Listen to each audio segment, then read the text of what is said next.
The notice was taped at eye level, centered on my door, like someone wanted to make sure I couldn't miss it. I'd felt it before I saw it, that specific wrongness that comes when something is out of place in a space that's supposed to be yours. My building has a long hallway on the 14th floor, cream carpet, soft overhead lighting, and the faint smell of whatever Mrs. Pellman on 14C cooks on Sunday evenings. I've walked that hallway hundreds of times. My body knows every step of it.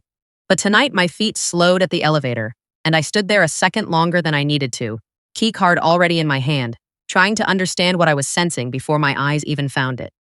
Then I saw the paper. White, official looking, edged with a colored border I recognized from legal forms. The words at the top were printed in bold uppercase, the kind of formatting designed to make your stomach drop before you finish reading. Noter of lease termination. I'm the owner of that apartment. I have been for 6 years. There is no lease. There is no landlord. The only name on that deed, or what I thought was the only name, is mine. I read the notice 3 times on my own doorstep, hand braced against the frame, while people I didn't know walked past and pretended not to look. It said I had 30 days to vacate. It cited a lease agreement dated 14 months ago between me and something called Lease Property Solutions, LLC. It said I was in violation of Clause 7, unauthorized subletting. It said if I did not comply, proceedings would begin. I had never heard of Lease Property Solutions. I had never signed a lease. I own the unit outright. No mortgage, no cosigner, no one else on the paperwork. I bought it the year I turned 32, after 7 years of working 60-hour weeks and saying no to vacations and dinners out and every reasonable thing my friends were doing.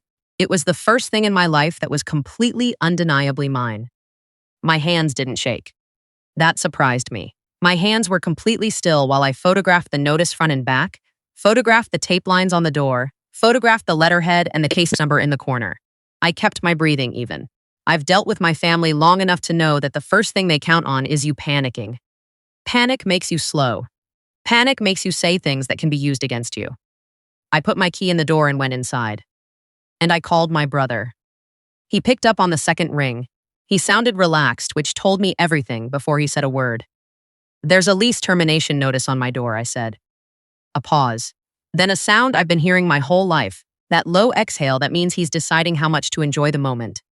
Yeah, he said, just that. No surprise, no question. Yeah, I said. That's it. I told you I'd figure something out. His voice had that particular flatness it gets when he's already decided he's won. You've got 30 days. That's more than fair. My chest went tight, but I kept my voice level. I own that apartment. You can't evict me. I'm not a tenant. The paperwork says you are, he said, and the paperwork is what the building sees. What did you do? He didn't answer that directly. What he said instead was, you could have just helped me. I asked you twice. 3 times, actually. A pause. You decided property was more important than family. Tell me what you filed, I said. Go look it up, he said, and then he hung up. I sat in my own living room for about 45 seconds doing nothing except breathing. Outside, the city was making its ordinary evening sounds, traffic, someone's music from the parking garage below, a siren moving away. Everything normal. Everything continuing, as if the ground hadn't just shifted under my life. Then I got up, grabbed my bag, and left. The county recorder's office closes at 5, and it was 6:15. I drove there anyway, sat in the parking lot, and called my attorney. Voicemail. I left a message that was calm and specific. I may have a deed issue. Someone may have a fraudulent instrument on my property. Please call me back tonight if you can. Then I called my friend Kendall. Kendall doesn't ask a lot of questions when I say I need her. She also doesn't panic, which is exactly the kind of person you need when someone is trying to steal your home. Where are you? She said when she answered. Recorder's office parking lot, I said, closed. What do you need?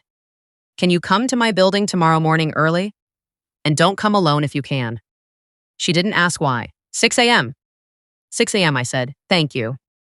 I also called the non-emergency line, kept my voice steady, used specific language. I am a property owner. I believe fraudulent documents may have been filed under my address. I have reason to believe someone may attempt unauthorized entry or a lock change. The dispatcher said they could note the address and send a unit to check in the morning. I said, please. I barely slept. I kept pulling up the county recorder's online portal on my phone, the public-facing version that shows recent filings. It refreshed slowly. At 2:17 a.m., a new entry appeared under my address. Quit claim deed, grantor me, grantee my brother. Recorded at 11:52 p.m. I stared at it until the letters stopped making sense. Then I made myself look again, slowly, until they did. He had filed a quitclaim deed transferring my apartment to himself, with my name on it as the one doing the transferring. While I was asleep, while I had no idea it was happening. I didn't scream. I didn't break anything. I sat in the dark in my kitchen and thought about what my brother knows about me, how he thinks, what he's planning next. He's always been strategic in a slow, patient way that most people don't see until it's too late. The lease notice wasn't the real move. It was the distraction. The deed was the move. And somewhere, someone had helped him do it. I was at the recorder's office when it opened at 8. I brought everything, my original deed, my closing documents, my title insurance policy, photos of the notice, a screenshot of the filing I'd found the night before. I waited 12 minutes for a clerk to be available. When I laid everything on the counter and explained what I was seeing, the woman behind the window went still in a way that looked like recognition, not confusion. She typed for a moment, then she looked up at me. "Can I ask who you are in relation to this property?" "I'm the owner," I said. "Original sole owner, 6 years." She turned back to the screen, typed again. Her expression didn't change, but she reached for her phone and spoke quietly to someone on the other end. Not to me, away from me. Then she set the phone down and said, "I need to flag this for our fraud desk. The instrument filed last night has irregularities." "What kind?" I asked. She hesitated. "The notary seal on the document, the commission number, doesn't match an active registration in this state." My mouth went dry. "The notary is fake." "The commission doesn't verify," she said carefully. "That's all I can confirm right now. But what I can do is place a hold on any further action under this address until the fraud review is complete. Nothing gets recorded or released while the hold is active." "Do it," I said. She nodded, already typing. "I'll also need to make a referral to our investigative unit." While she worked, my phone buzzed. A notification from my building's security camera app. I have a small camera mounted inside my unit facing the entryway, something I installed 2 years ago after a neighbor had a break-in. Motion detected. I opened the feed. My entryway, my front door, from the inside still. Then the feed showed someone trying the door handle from the outside, testing it, then stepping back. Then my brother's face, briefly at the peephole angle, which meant he was right up against my door. I looked at the recorder clerk. "I need to go back to my building right now." She was already handing me a printout with a case number. "The hold is active," she said. "Take this with you." I called the non-emergency line from the car, told them what was happening. "Possible attempted entry. I'm 3 minutes away. The deed was just flagged by the recorder's office. Please send someone." They said a unit was already in the area. Kendall had texted from the lobby. "I'm here. Something's off. There's a man with a tool bag near the 14th floor elevator." I drove faster. When I stepped off the elevator, I saw the hallway. My brother was at my door. Beside him was a man I didn't recognize, kneeling at my lock with a canvas bag at his feet. Slightly down the hall stood a woman in a building polo shirt holding a clipboard, watching the door like she was overseeing a maintenance call. Kendall appeared at the stairwell door behind me and stopped when she saw them. I walked forward steadily. "Step away from my door," I said. My brother turned. He looked unsurprised to see me, which meant he'd been expecting confrontation. He'd planned for it. He thought he'd win it. "You're not supposed to be here," he said. "Technically." "Technically," I repeated. "This is my apartment. I have the deed, the closing documents, and a fraud hold placed 40 minutes ago on whatever you filed last night." I looked at the man with the tool bag. "Do you have a work order from the actual property owner?" He looked at my brother. My brother looked at me. "She's the authorized agent," my brother said, nodding toward the woman in the building polo. I looked at her directly. She shifted her weight, didn't quite meet my eyes. "Who authorized you?" I asked. "The account on file," she said a little too quickly. "Which account?" I said. "My account, or an account in my name that I didn't open." Her jaw tightened. Then I heard the elevator behind me. I turned. A deputy in uniform stepped out, took one look at the scene. My brother, the lock tech, the building employee, Kendall against the wall, me in the middle, and walked toward us with the measured pace of someone who has already read the room. "What's going on up here?" he said. My brother answered first. "She's a tenant in violation of her lease. We're executing a lawful lock change." The deputy looked at me. "I'm the owner," I said, 6-year owner. "That deed was forged last night and is under a fraud hold at the recorder's office right now." I held up the printout the clerk had given me. "I have the case reference number." The deputy took the paper, looked at it, looked at my brother. "Do you have a court order?" he asked. My brother produced a folder. He handed it over with the smooth confidence of someone who has rehearsed this. The deputy opened it, scanned the top page, then looked up slowly. "Where did you get this?" "Filed it myself," my brother said, "through the online portal." The deputy pulled out his phone, stepped a few feet away, and made a call. I watched my brother's posture, still confident, still waiting for me to flinch. The woman in the building polo had stopped looking at anyone, which was its own answer. The deputy came back. His face had changed, not a lot, but enough. "The case number on this document doesn't match any active filing in the court system," he said. My brother blinked, just once. "That's not possible," he said. "I filed it myself." "What you filed and what this says aren't the same thing," the deputy said. "This document is not valid." He looked at the lock tech. "Pack up, you're not changing anything today." The tech was already moving, clearly relieved to have a reason to stop. My brother's voice rose. "You can't do this, I have the deed. It was recorded last night. That apartment is mine." "The deed is under a fraud hold," the deputy said. "Nothing recorded last night is actionable right now." He looked at my brother steadily. "What I need from you is ID, from both of you." His eyes moved to the building employee.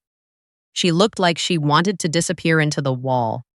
Kendall was beside me now, her hand on my arm. "You okay?" she murmured. "Not yet," I said, "but getting there." The deputy documented everything. He asked me to show proof of ownership.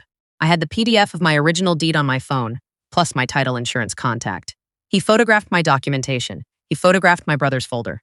He asked the building employee for her name and employee ID, and the way she gave it to him, quietly, without argument, told me she already knew she was in trouble.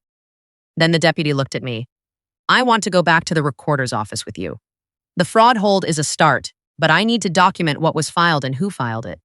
And if there's a court document here that doesn't exist in the system, we need to trace where it came from." We left Kendall to watch the hallway. My brother was told not to approach the unit. He stood there looking like a man who had run a very long calculation and discovered at the last step that the math was wrong. At the recorder's office, the fraud desk investigator was already waiting. The clerk had flagged everything before I even arrived the first time.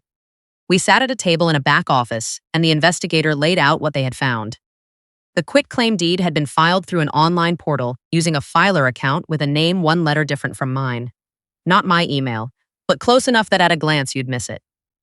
The account had been created 4 days earlier. The notary seal was from a commission revoked 18 months ago. "What about the lease?" I asked. "There's supposed to be a lease on file with my building, between me and something called Lease Property Solutions." The investigator typed, paused, then said something that made the deputy straighten in his chair. Lease Property Solutions was registered as an LLC 11 months ago. The registered agent is a city management firm, but the member of record, he turned the screen slightly, is listed as you. I stared at the screen, my name, my address, my email. "I didn't form that company," I said. "I know," he said, quiet, making sure it was on record. "Someone used your identity to create an entity, then used that entity as a fictional landlord to generate a lease between you and yourself. That's how you became a tenant on paper in a building you own." Kendall, who had arrived behind us, said something under her breath I won't repeat here. "The lease was submitted to the building's management system," the investigator continued. "Entered as a new tenancy agreement for your unit. Whoever submitted it had access to the building's portal, or had someone inside who could enter it manually." The deputy looked at me. "The woman in the building polo." "She's the leasing coordinator for the 14th and 15th floors," I said. "She's the one who was there this morning." He nodded. Then he took out his notebook. What came out over the next hour as the investigator pulled records and the deputy made calls was this. My brother had met the leasing coordinator at a neighborhood event 8 months ago. They had exchanged contact information. Sometime in the following months, he had approached her with a story. I don't know exactly what he told her, but the deputy told me later it involved claiming I had given him power of attorney and that he needed help formalizing an arrangement before I became a problem to myself. He said I was unstable. It was a lie from the first word. She had entered the fake lease into the building system manually. She had the login, she had the access, and she used both. The deputy requested security footage, specifically the management office entrance and her workstation for the past 30 days. When the building security manager pulled it up, there was my brother. Entering the management office on a Wednesday evening after hours, the leasing coordinator holding the door open for him. I watched it on a tablet in the security office and felt something settle in my chest. Not satisfaction exactly, more like the moment when you've been holding your breath underwater and your feet finally touch the bottom. The deputy made 2 arrests that afternoon.